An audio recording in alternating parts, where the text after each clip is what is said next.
For 8 years, a powerful dairy dumped thousands of gallons of perfectly good milk onto an old man's land, believing it would eventually force him to leave.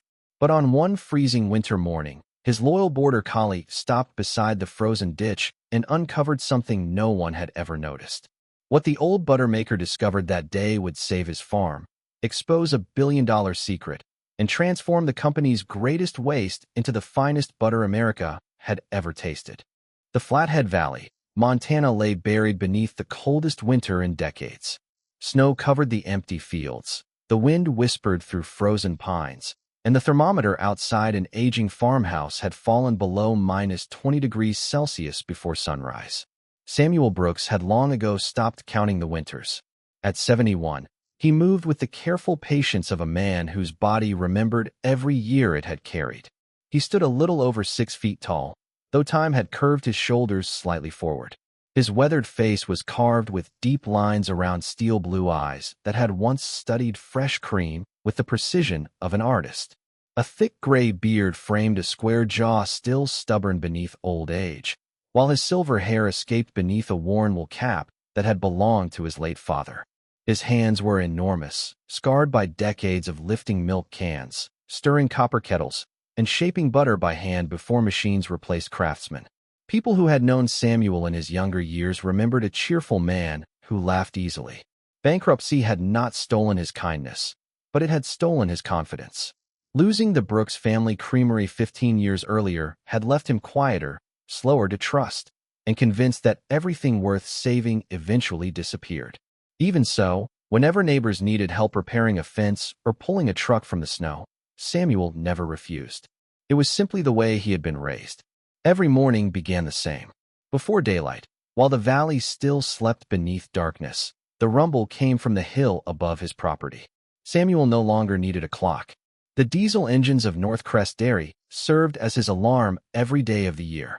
He would stand on the porch holding an enamel coffee mug as another tanker rolled down the private access road, stopped beside the drainage ditch running across the northern edge of his land, and released thousands of gallons of unwanted milk into the frozen trench before disappearing again as silently as it had arrived.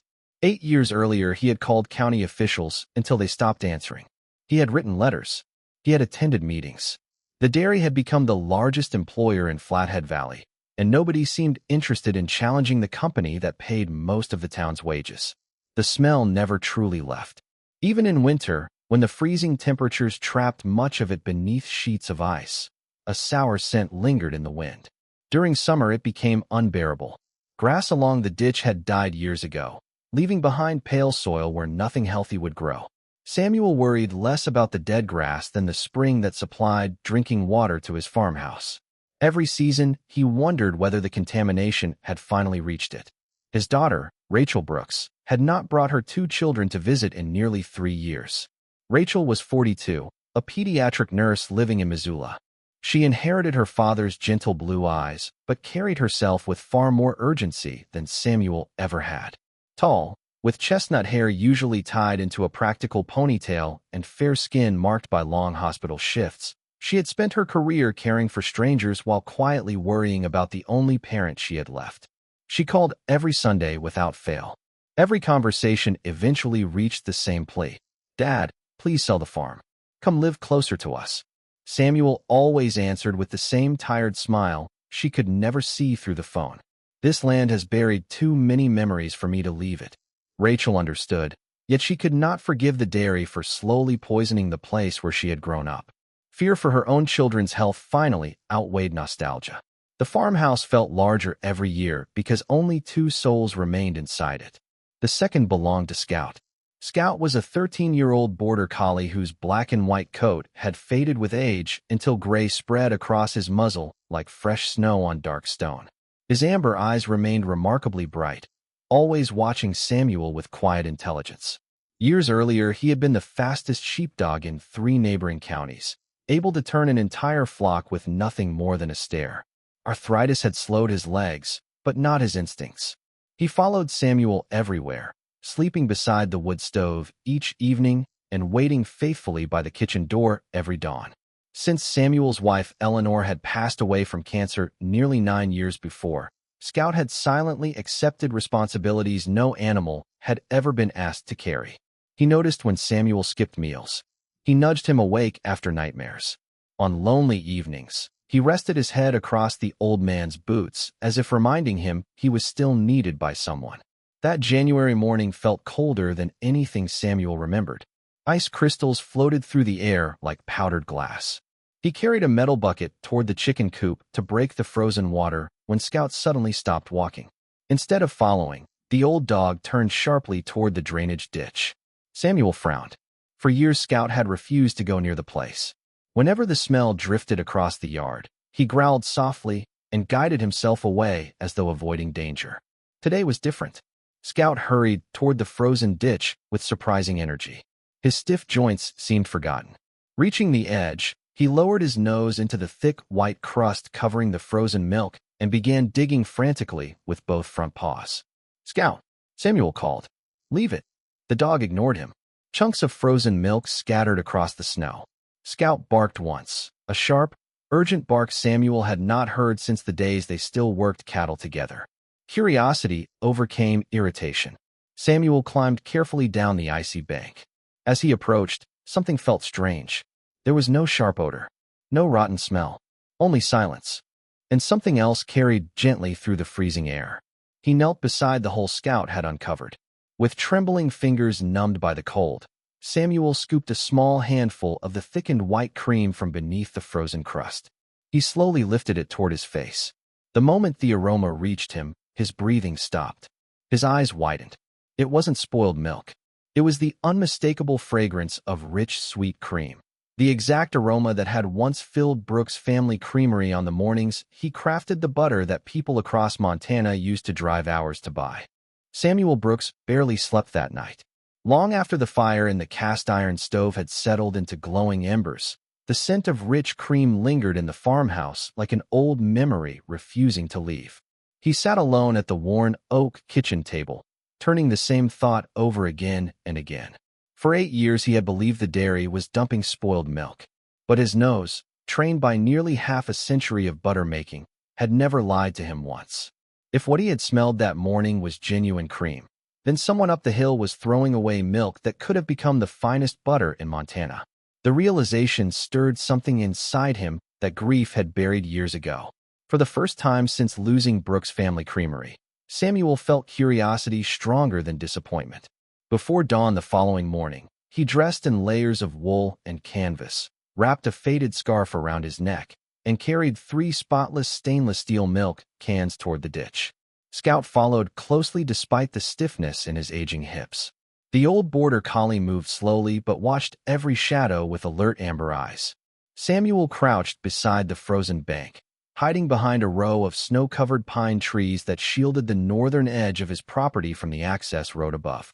The diesel engine arrived almost exactly on schedule. The tanker stopped. A valve hissed open. Instead of waiting for the milk to spill into the ditch, Samuel carefully slid one of his containers beneath the first smooth stream flowing from the pipe.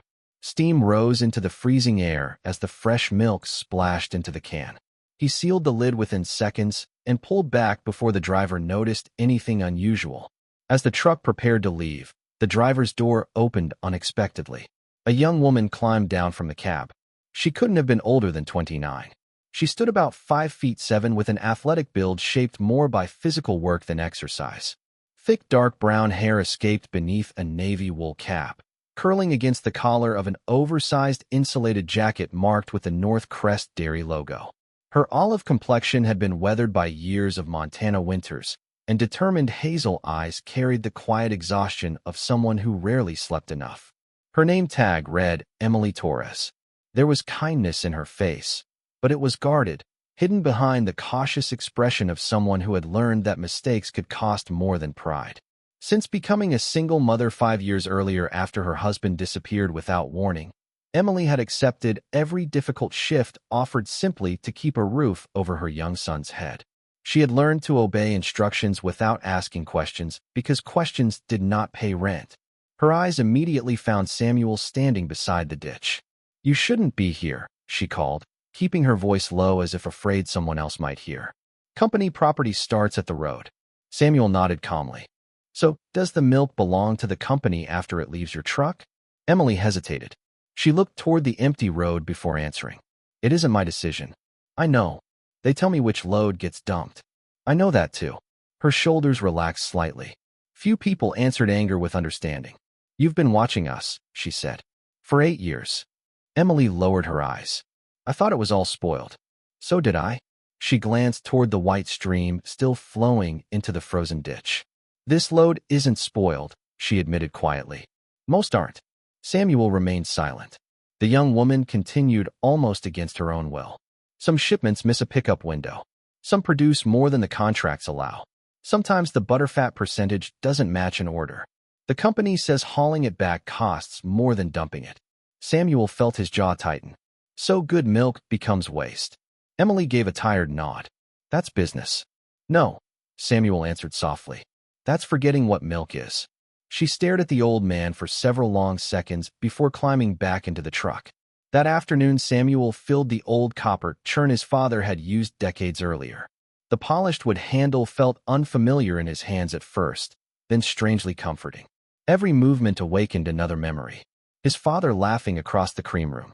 Fresh cream splashing against copper walls. Customers lining up before sunrise.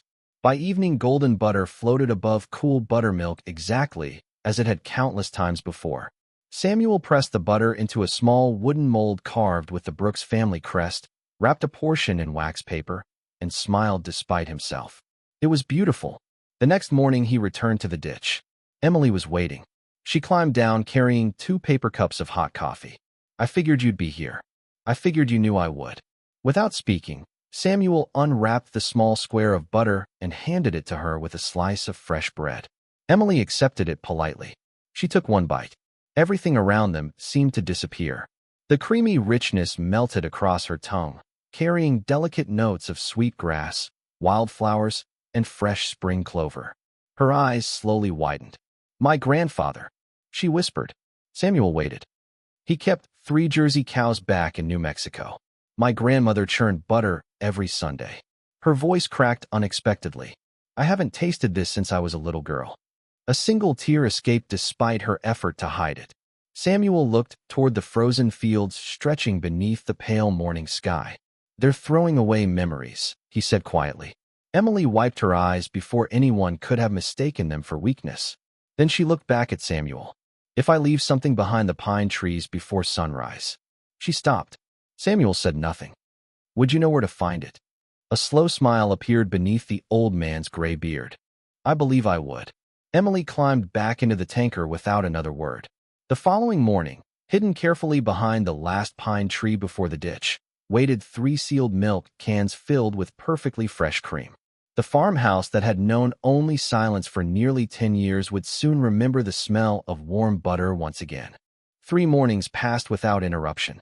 Before sunrise, Samuel quietly collected the sealed milk cans Emily left behind the last row of pine trees. And every afternoon the little farmhouse breathed again with the comforting scent of warm cream and fresh butter. Shelves that had sat empty for years slowly filled with neat wooden molds wrapped in wax paper. Even Scout seemed younger. The old border collie no longer limped toward the fireplace after breakfast. Instead, he followed Samuel from room to room, watching every movement with renewed purpose, as though he sensed that something important had begun long before either human understood it. On the 4th afternoon, the weather changed. Heavy clouds rolled over Flathead Valley before noon, swallowing the mountains in gray. By evening, a fierce snowstorm swept across the valley. Wind screamed through the pine trees hard enough to bend their frozen branches, while thick snow erased the fence line only a few yards beyond the porch. Samuel considered staying inside, but habit proved stronger than comfort. Every evening, regardless of weather, he and Scout walked the northern boundary of the farm. His father had once told him, "A man who stops walking his land slowly stops knowing it." Those words had stayed with him for 50 years. Wrapped in his heavy canvas coat and carrying an old steel shovel over one shoulder, Samuel stepped into the storm. Scout trotted ahead, leaving fresh paw prints across the untouched snow. They had almost reached the far western corner of the property when Scout suddenly froze. His ears stood upright. His amber eyes locked onto a low depression beside the drainage ditch. Then came a sharp bark. Another. And another. Samuel frowned. "What is it, old boy?" Scout refused to move. Instead, he scratched furiously at the snow with both front paws, throwing frozen dirt behind him. His growl was different from the warning growls Samuel knew so well. This one carried urgency rather than fear. Samuel pushed through waist-high drifts toward him. "What have you found?" Beneath the snow lay frozen soil packed harder than concrete. Samuel drove the shovel into the ground several times before the blade struck something solid. It wasn't stone. A dull hollow sound echoed beneath the metal. Samuel knelt despite the freezing wind biting through his gloves. Using his hands, he scraped away layers of packed snow and icy mud. Within minutes, a section of smooth white plastic emerged. His heartbeat slowed. A pipe. Scout barked again, this time directly at the exposed section. Samuel continued digging. The pipe measured nearly 4 inches across and disappeared beneath the dairy's fence before running diagonally across his own property. It wasn't old. The plastic remained bright white beneath the dirt. The fittings looked modern. Someone had installed it recently compared to everything else on the farm. He followed its direction as far as the frozen ground allowed. Then he noticed something that made the back of his neck tighten. The pipe didn't empty into the drainage ditch. It angled away from it, straight toward the lowest part of his pasture, straight toward the underground spring that supplied every drop of drinking water for his farmhouse. Samuel stood silently while snow collected across his shoulders. The sour smell, the dying grass, the strange taste that had appeared in his well years earlier. None of it had been an accident. Someone had designed this. Someone had measured the slope carefully enough to ensure every gallon of wastewater traveled beneath the surface toward his spring. Scout pressed against Samuel's leg. The old man reached down absent-mindedly, resting one rough hand on the dog's gray head. "I think you found something much bigger than milk." The next several days passed beneath a cloud of uneasy silence. Samuel photographed the exposed pipe from every angle before covering it again with snow. He told no one, not even Emily. Instinct warned him that speaking too soon would only give someone time to erase the evidence. 5 mornings later, an unfamiliar pickup truck climbed the access road. It stopped in front of the farmhouse. A sharply dressed courier stepped out carrying a large cream-colored envelope. He introduced himself only briefly before asking Samuel to sign for delivery. Inside lay several professionally printed documents. The first page carried the blue logo of North Crest Dairy Holdings. The second page made Samuel's stomach tighten. Offer to purchase property. The company proposed buying the entire Brooks farm, including the house, barns, pasture, mineral rights, and all water rights, for a price that barely equaled half the property's true value. Samuel read the offer twice, then a third time. The final page explained that because environmental conditions had reduced the property's agricultural usefulness, the company considered the offer both generous and fair. Samuel laughed once. It wasn't amusement. It was disbelief. Generous. For 8 years they had poisoned his land. Now they wished to purchase it cheaply because it had become damaged. He walked slowly onto the porch carrying the letter. Scout lay beside the front steps watching the falling snow. Samuel stared across the valley toward the enormous barns of North Crest Dairy rising beyond the hills. His father had often spoken about the spring beneath their land.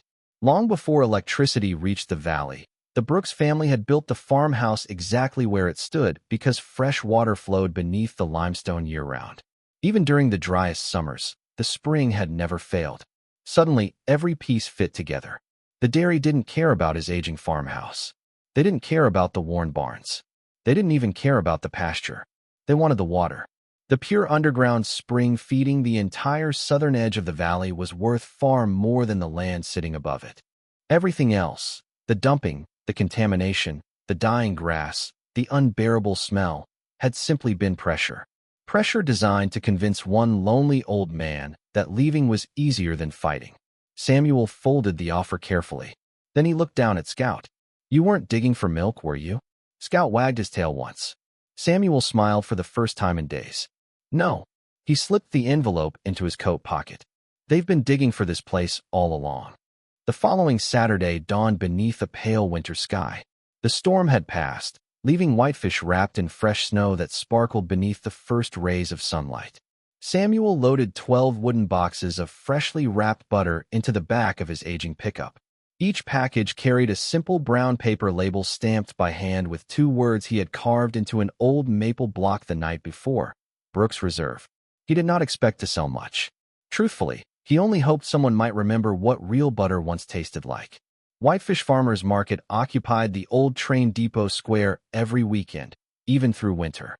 Vendors arrived before sunrise, their trucks forming crooked rows beside steaming coffee stands and fire barrels where strangers warmed frozen hands together. Samuel quietly unfolded a worn wooden table that had once belonged to his father. The scratches across its surface came from decades of county fairs, long before North Crest Dairy dominated every grocery shelf in western Montana. Only 15 minutes passed before the first customer stopped. She was Margaret Ellis, a 74-year-old widow wrapped in a thick burgundy coat, with silver hair tucked beneath a knitted hat. Though small in stature, Margaret carried herself with remarkable confidence earned from 40 years teaching elementary school in Whitefish. Nearly everyone in town had once called her Mrs. Ellis. She picked up a sample cracker topped with a thin slice of Samuel's butter, tasted it slowly, then closed her eyes. "My goodness," she whispered. Samuel waited nervously. "I haven't tasted butter like this since my mother churned it herself." She bought 2 pounds without asking the price. Within minutes, another customer arrived. Then another. Word traveled across the market faster than Samuel could understand. People who had never intended to buy dairy products began lining up simply because everyone else was doing the same. Some remembered Brooks' family creamery from decades earlier. Others were too young to know the name, but trusted the expressions on older faces, leaving Samuel's table smiling. Less than 30 minutes after opening, every package had disappeared. Samuel stared at the empty wooden boxes. He had spent years believing nobody remembered his work. Apparently, the valley had remembered far better than he had. Just as he began folding the table, a man wearing a charcoal wool overcoat approached carrying a leather notebook. He stood nearly 6'3" with broad shoulders, neatly trimmed black hair touched with gray at the temples, and calm brown eyes that studied everything before speaking. His face was clean-shaven except for a carefully maintained salt and pepper beard outlining a strong jaw. The confidence in his posture belonged to someone accustomed to leading busy kitchens without raising his voice. "I'm Daniel Mercer," he said, extending a hand. "Executive chef at Cedar Peak Restaurant in Bozeman." Samuel shook it cautiously. "I came here for elk and trout." Daniel smiled. "I think I found something better." He held up the empty butter wrapper someone had handed him moments earlier. "I've cooked in Chicago, Seattle, and Vancouver. This butter belongs beside the best food in any of those cities." Samuel blinked. "I don't make very much." "You will." Daniel removed a business card from his coat. "I'd like a standing order. 50 pounds every week." Samuel nearly laughed. "I don't own enough cows." "Not yet." Daniel tucked the card into Samuel's shirt pocket. "When you do, call me first." Back at the farmhouse that evening, Emily arrived just after sunset carrying 2 sealed milk cans. She looked unusually tense. "There've been meetings," she said quietly after helping Samuel carry the cream into the kitchen. "What kind of meetings?" "The company knows somebody has been taking milk." Samuel's expression remained calm. "They know. They just don't know who." Emily nodded.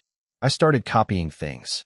She reached into her backpack and produced a small flash drive wrapped inside a plastic bag. Daily tanker schedules, disposal logs, driver assignments, every load they've dumped for the last 4 months. Samuel looked at her with surprise. "You've been risking your job." "I've been risking it since the day I tasted your butter." News spread through Flathead Valley far more quickly than either of them expected. The story of an old butter maker turning discarded milk into award-winning butter reached families who had spent years quietly accepting defeat. The first to arrive was Harold Bennett, a retired attorney of 68 with neatly combed white hair, wire-rimmed glasses, and a patient voice that rarely rose above conversation. He had spent 35 years practicing environmental law before losing his own family's cattle ranch to foreclosure after North Crest purchased surrounding grazing leases. Retirement had not softened his belief that truth mattered more than wealth. "If what you found is real," Harold said while studying the photographs of the buried pipe, "they've made mistakes no courtroom can hide." 2 days later came Dr. Olivia Chun, a 50-year-old environmental engineer from Kalispell.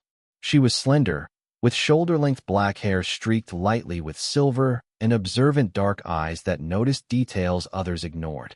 Years earlier, she had resigned from a large consulting firm after refusing to alter groundwater reports for a mining company. Integrity had cost her promotions, but never her sleep. She examined the photographs quietly. "The pipe angle is deliberate," she concluded. "Can you prove it?" "I can."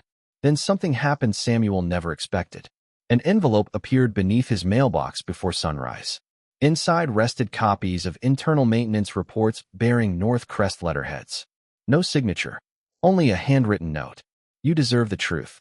Emily recognized the handwriting immediately. The operations manager. The man had supervised the dairy for almost 25 years. He had remained silent while smaller farms disappeared. Now, guilt had finally outweighed fear. By the following weekend, dozens became hundreds. Farmers who had sold their land. Mechanics. Teachers. Former dairy workers. Families who remembered Brooks Creamery. When 3 company trucks climbed the snowy road carrying survey equipment and legal notices, they found something no corporation had prepared for. The narrow road leading toward Samuel's farmhouse had vanished beneath a quiet wall of people. Hundreds of men, women, and children stood shoulder to shoulder across the snow-covered lane. No shouting, no threats, only neighbors refusing to step aside. Samuel stood at the front beside Scout. For the first time in many years, he was no longer standing alone. The crowd remained in front of Samuel Brooks' farmhouse long after the 3 company trucks turned around and disappeared into the snowy hills. No one celebrated. They simply stood together in the cold, watching until the last set of tire tracks vanished beneath falling snow. Samuel looked from one familiar face to another and realized something had changed forever. 8 years earlier, he had been a lonely old butter maker fighting a corporation no one believed could be challenged. Now an entire valley had remembered that silence only protects those who profit from it. The following Monday, Harold Bennett and Dr. Olivia Chun delivered every photograph, engineering report, tanker schedule, groundwater sample, and internal maintenance document to the Montana Department of Environmental Quality. Emily added months of disposal records she had copied before leaving North Crest Dairy. The anonymous operations manager, whose identity remained hidden, quietly supplied additional maintenance logs proving the buried pipeline had been approved by senior management years earlier. Within 48 hours, investigators arrived with survey equipment, groundwater specialists, and environmental officers. They excavated the white plastic pipeline Samuel had uncovered with Scout's help. Camera crews recorded every moment as the pipe emerged from the frozen earth coated in foul residue. Laboratory testing confirmed that untreated wastewater from livestock facilities had been diverted directly toward the Brooks family spring, while millions of gallons of perfectly usable milk had been discarded simply because it exceeded corporate purchasing quotas. News stations across Montana carried the story, and within days it spread across the country. North Crest Dairy denied responsibility at first. Then executives blamed contractors. Then they blamed former managers. None of the explanations survived the growing stack of evidence. State investigators formally opened multiple environmental and commercial fraud investigations. The company's proposal to acquire Samuel's property was immediately withdrawn, and all expansion permits connected to the surrounding land were suspended indefinitely. Months later, heavy machinery arrived, not to build new facilities, but to remove every section of the illegal pipeline under government supervision. For the first time in nearly a decade, no tanker trucks stopped beside Samuel's fence before sunrise.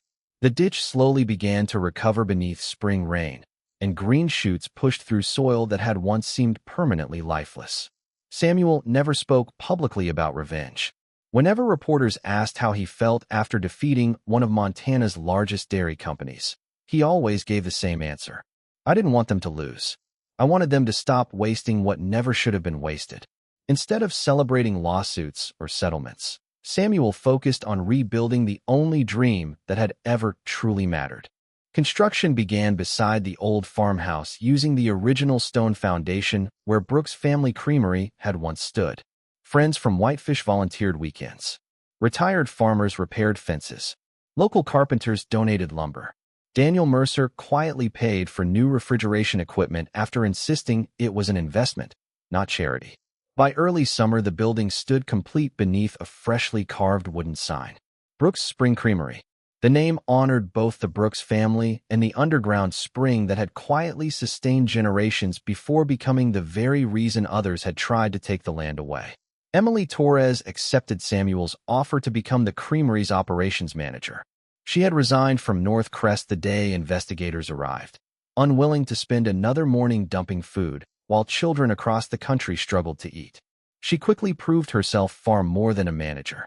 Her calm leadership organized deliveries, supervised production schedules, and helped modernize the creamery without sacrificing the traditional methods Samuel cherished. Watching her confidently guide younger employees through the workshop, Samuel often smiled to himself. She had arrived carrying guilt. She stayed because she had found purpose. Business grew faster than anyone expected.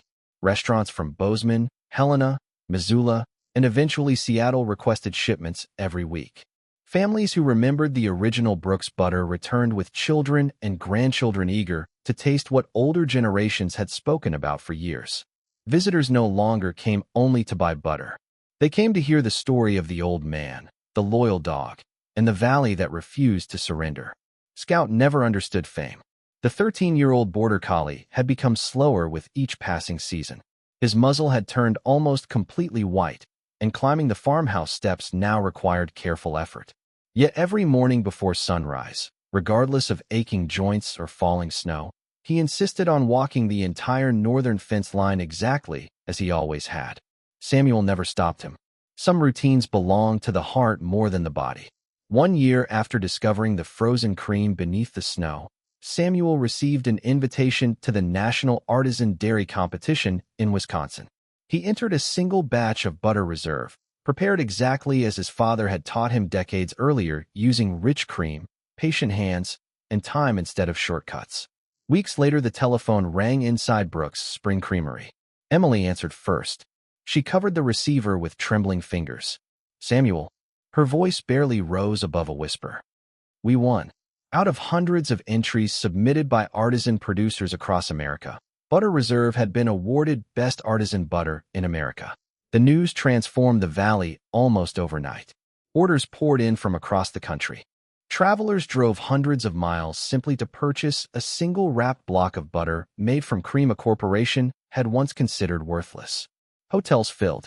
Cafes prospered. Young families began returning to farms they had nearly abandoned. Hope, like good soil, spread farther than anyone expected. That winter evening, after the last visitors had gone home, Samuel carried 2 steaming mugs of tea onto the porch. Snow drifted silently across Flathead Valley beneath a sky bright with stars. Scout lay curled beside the wooden steps, breathing slowly, his tired eyes following the familiar fence stretching toward the pines. Samuel gently rested one hand on the old dog's shoulder.